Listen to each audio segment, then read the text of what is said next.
Assalamualaikum warahmatullahi wabarakatuh. Selamat pagi ya, teman-teman sekalian.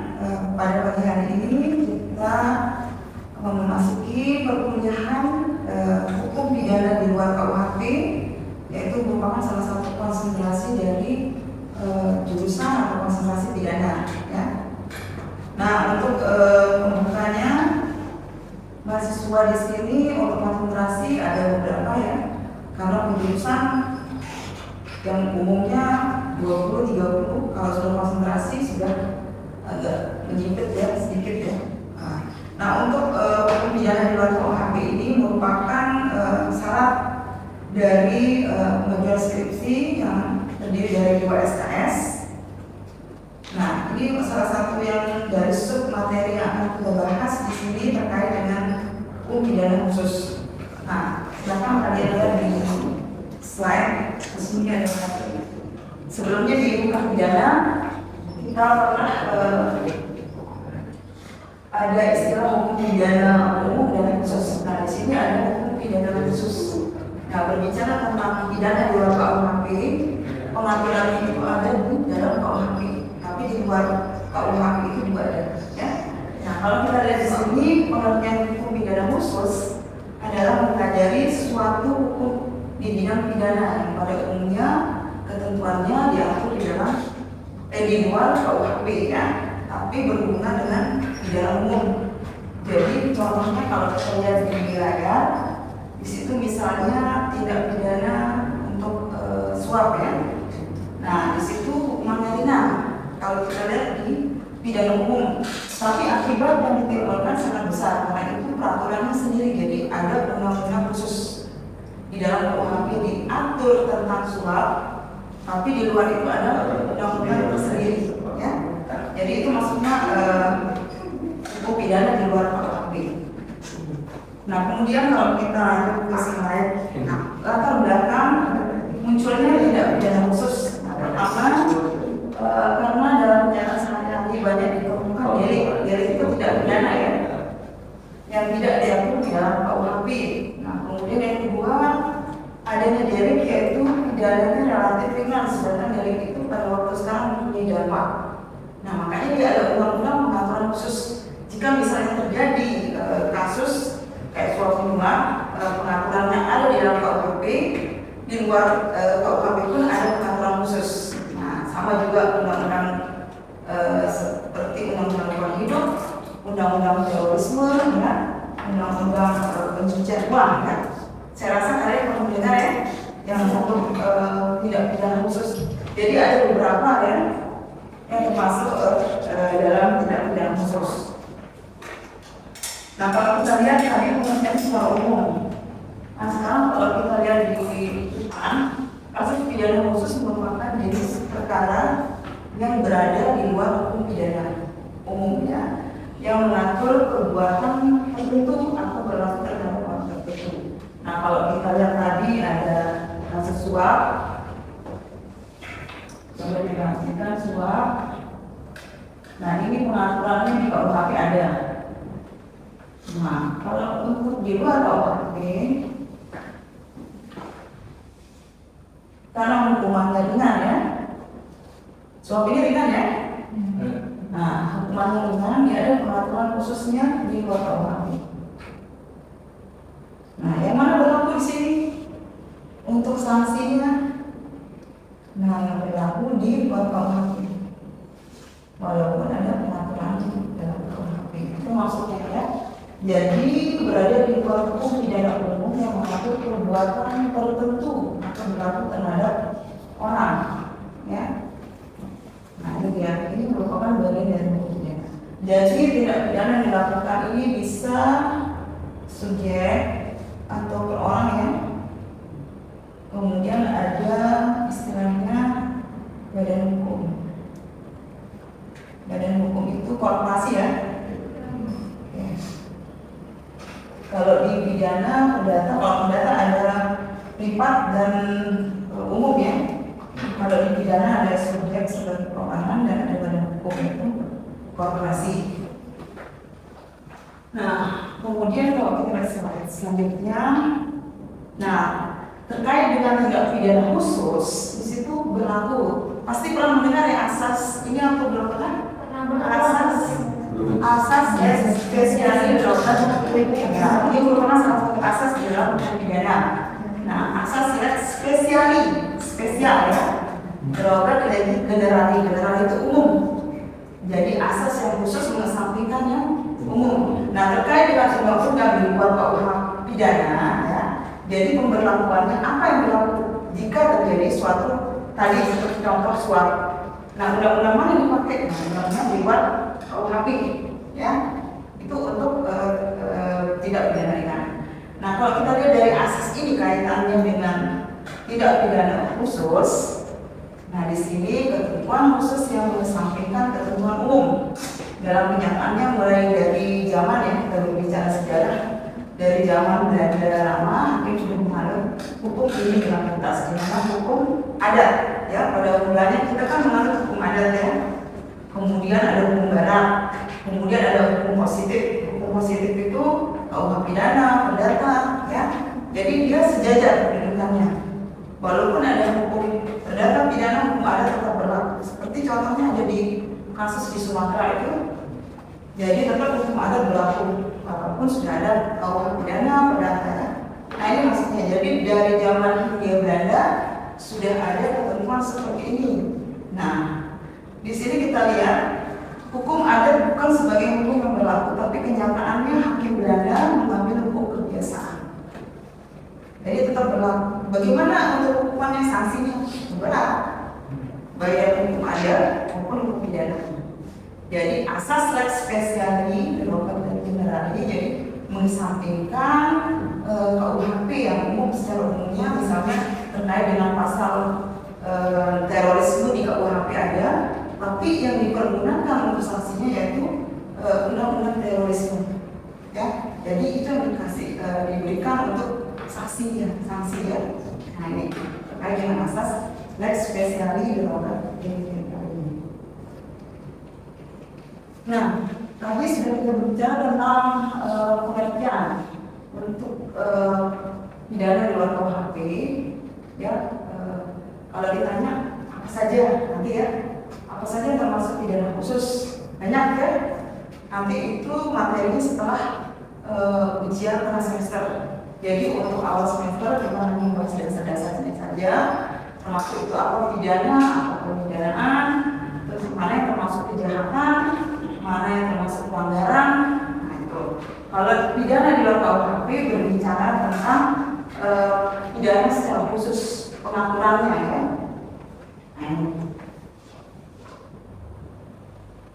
Nah, tidak pidana. Nah, di perdata juga ada istilah pidana umum ya. Perdata secara umum ya, publik dan privat. Kalau di pidana ada hukum pidana secara umum dan khusus ya. Nah, ini kalau kita kaitkan dengan mata kuliah hukum pidana secara umum, ini dia pengertiannya ya.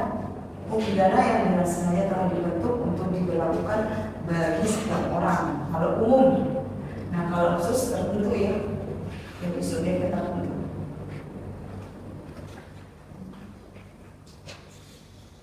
Nah ini dia.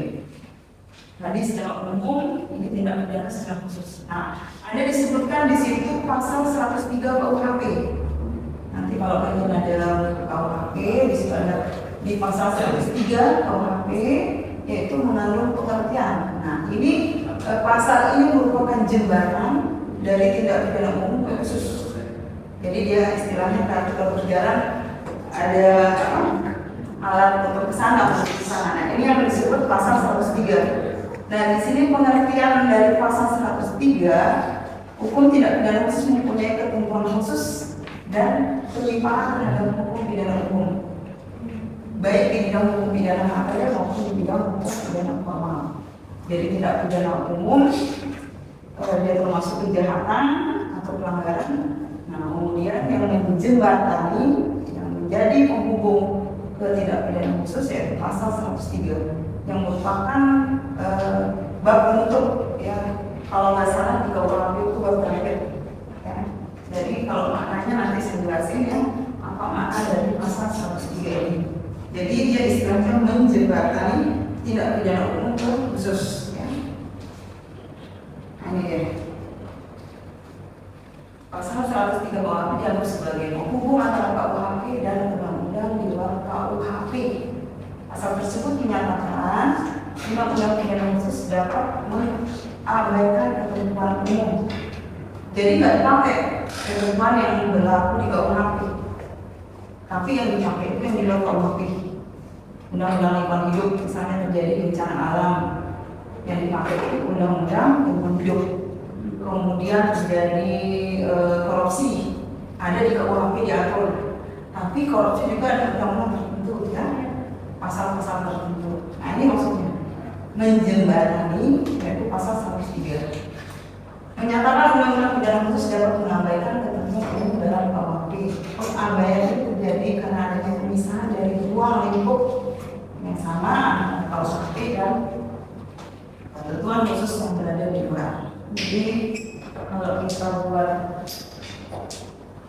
tabel seperti ini, pidana umum, pidana khusus. Nah ini pembahasannya dari pasal 3. Ya, sudah ada bayangan tentang ini materinya ya. Jadi kalau ada pertanyaan apa tuh pidana di luar KUHP ya seperti inilah ya. Nanti lebih fokusnya salah satu syarat dari konsentrasi ini yaitu hukum pidana. Jadi terus Pak SKS kalau di pidana di luar KUHP ini 2 SKS ya. Jadi untuk syarat lulusannya harus sudah menempuh hukum pidana. Saya rasa kalau di hukum pidana ada istilah banyak ya istilahnya. Nanti terkait dengan subjek, objek, kemudian ada pemidanaan, pidana, kemudian ada proses pemidanaan, ya, dari penyidikan, penyidikan, penuntutan sampai putusan hakim, itu proses.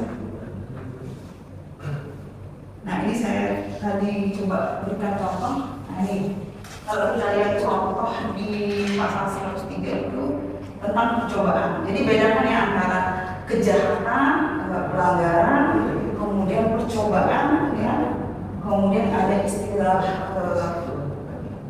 penyertaan, ya, dolus culpa, itu ya, kalau kemudian kayaknya sudah di hukum pidana. Nah ini kalau kita lihat contohnya di pasal 103 percobaan dalam tindak pidana korupsi ada ya.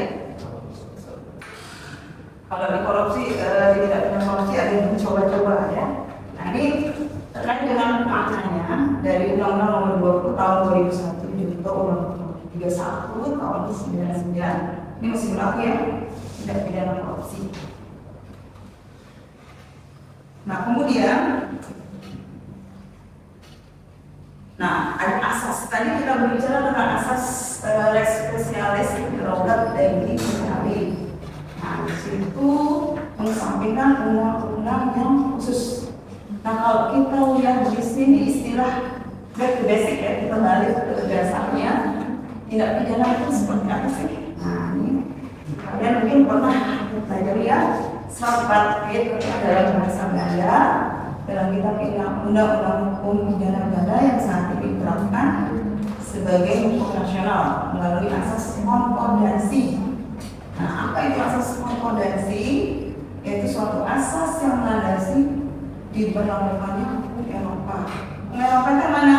Nah kalau kita balik ke zaman dulu ya, sebelum adanya hukum perdata, hukum pidana, ada hukum adat, ada hukum Islam ya. Awal mulanya ada hukum Islam ya.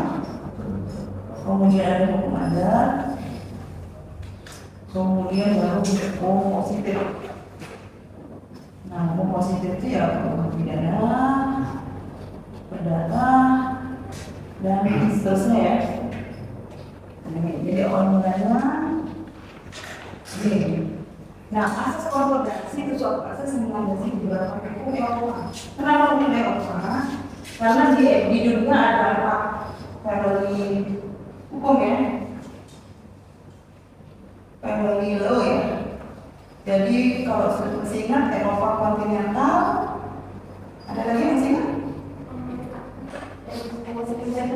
Anglo-Saxon ya. Kemudian ada lagi? Yang masih ingat? Ya, lagi. Ada yang masih ingat? Ada apa? Family law, keluarga hukum di dunia. Apa? Ada kontinental. Apa? Kontinental. Sudah, Eropa kontinental, Anglo-Saxon, Timur. Timur apa? Timur jauh. Dan negara sosialis kan? Nah, ini. Nah, Indonesia di mana? Eropa ya, sipil.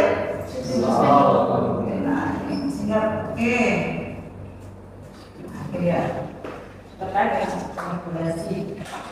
Asas akomodasi diperlakukan hukum ya, atau hukum diberi dana pada masa itu untuk dibantu juga kepada golongan Eropa, kepada orang untuk penduduk Eropa yang ada di Indonesia, tapi kenyataannya ke masyarakat di Indonesia ya. Jadi inilah di sini. Nah ini, tapi kedudukannya sejajar antara hukum Islam, hukum adat dan hukum positif ya. Paham ya? Oke. Mungkin ada pertanyaan sebelum kita lanjut ya? Ya, silakan. Kita. Bu, apa saja sih makna dari pasal 103 dan 103 ya? Tadi kita sudah jelasin ya, dari pasal 103 itu merupakan jembatan dari ini ya, pidana umum ke khusus. Jadi pengumum. Jadi ketentuan di pidana umum tidak ada ringan. Jadi ini yang menjembatani ke pidana khusus. Jadi dia nggak sembarangan memang ini sanksinya segala macam. Nah ini tadi sudah saya bahas di slide sebelumnya ya. Nah ini dia pasal 103. Nah ini undang-undang pidana khusus dari pencabutan ketentuan. Jadi diabaikan ketentuan yang ada di sini yang berlaku pidana khusus. Ya, tadi baca contoh ya. Salah satunya tadi suap ya, contohnya. Nah itu. Jadi tidak memakai pidana khusus dan sanksi. Ada lagi yang bertanya sebelum kita lanjutin? Kalau pengertian sudah ada ya, nanti silakan dibaca istilah-istilah tindak pidana, kemudian hukum pidana. Nah ini saya rasa di hukum pidana pernah dijelasin ya. Ya unsur-unsur dari perbuatan bagaimanapun pasti ada unsur-unsur kita melakukan suatu tindakan ya. Nah itu merupakan perbuatan manusia. Perbuatan manusia seperti apa? Yaitu yang berlaku hukum ya. Kemudian perbuatan itu diancam dengan pidana, sudah jelas. Misalnya dalam melakukan pencurian sudah ada hukum. Ya. Kemudian pelakunya harus orang yang mampu bertanggung jawab. Maksudnya gimana? Bertanggung jawab itu sudah dewasa. Kan ada batas usia di hukum pidana, ada berdasarkan batas usia seseorang dikategorikan. Oke, unsur-unsur perbuatan pidana. Nah, kemudian yang poin D, pelakunya harus orang yang mampu bertanggung jawab, ya. Kemudian yang poin terakhir, perbuatan terjadi karena kesalahan dari pembuat. Udah jelas ya, karena ada niat. Tidak mungkin seseorang pun melakukan perbuatan pidana atau perbuatan lain yang menyimpang jika tidak ada niat, ya. Nah, ini ada beberapa unsur. Jadi ada 5, pertama perbuatan manusia, kemudian yang melawan hukum, kemudian yang diancam tentunya dengan undang-undang ya. Kemudian pelakunya orang yang mampu bertanggung jawab. Tadi ada batas usia ya untuk kategori anak dan dewasa. Kemudian yang terakhir perbuatan terjadi karena kesalahan daripada pembuat. Nah ini kita nyambung lagi ke jenis tindak pidana. Ada kejahatan, ya, misdaden ya dalam bahasa Belanda ya. Kemudian ada perbuatan yang buruk, one bad treatment ya, dan pelanggaran. Saya rasa di KUHP ini ada di buku 1, 2, 3 ya, ada ketentuan umum ya. Jangan lupa di KUHP itu ketentuan umum ada di buku 1 ya, buku 1 ketentuan umum, kemudian buku 2 kejahatan ya, kemudian buku ketiga itu pelanggaran. Saya rasa ini pernah dijelaskan di hukum pidana ya, hukum pidana. Nah, jadi tindak pidana yang di depan ini termasuk dalam ditentukan di dalam KUHP pidana. Nah, kemudian kita lanjutkan. Ada pertanyaan dulu? Yuk, pertanyaan dulu. Boleh.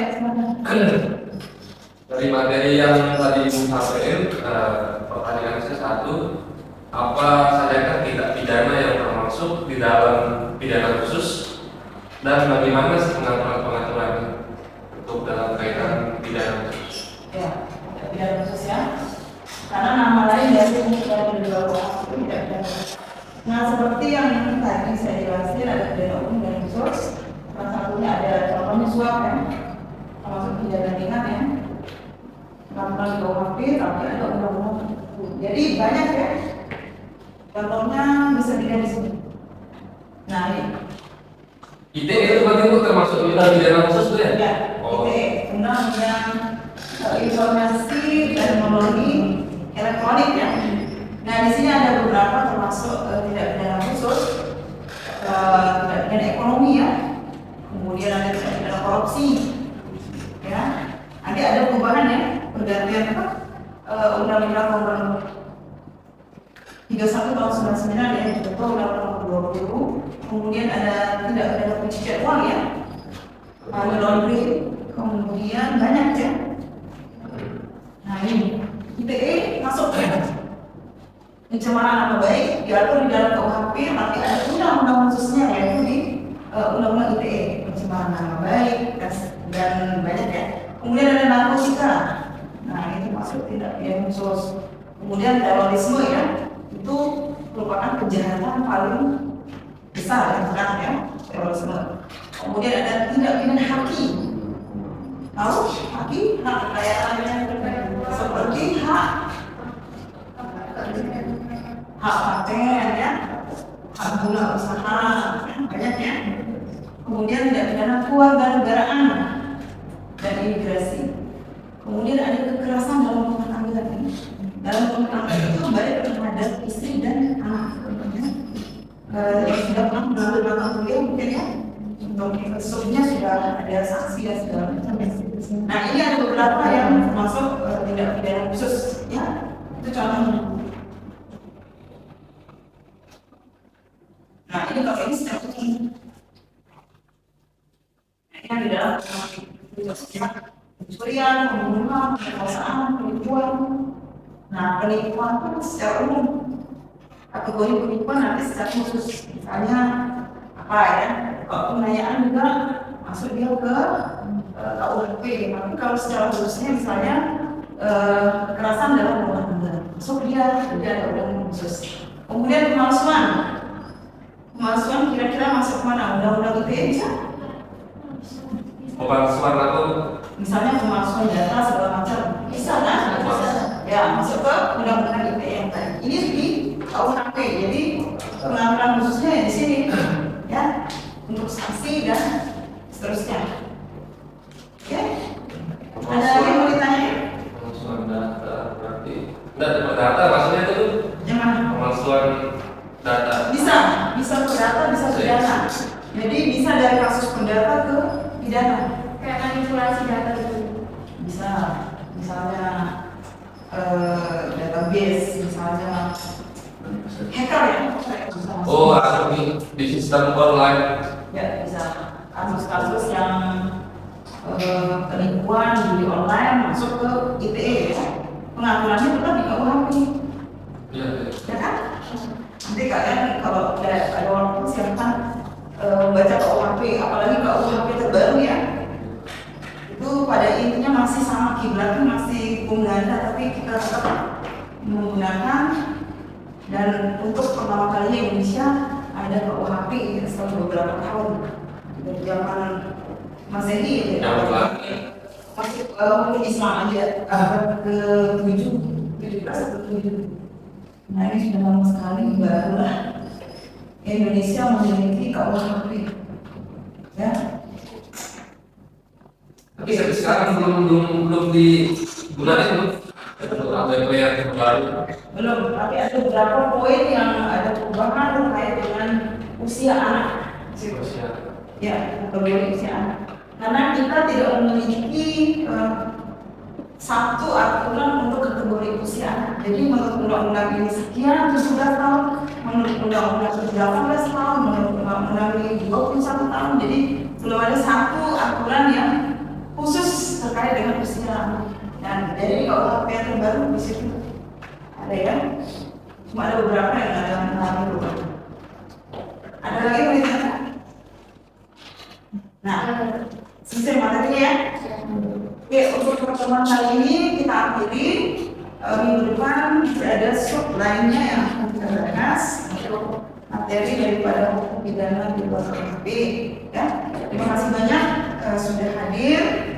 Mohon nanti absen ya. Ya, semoga semua sehat-sehat. Kita akhiri dengan membaca hamdalah. Alhamdulillah.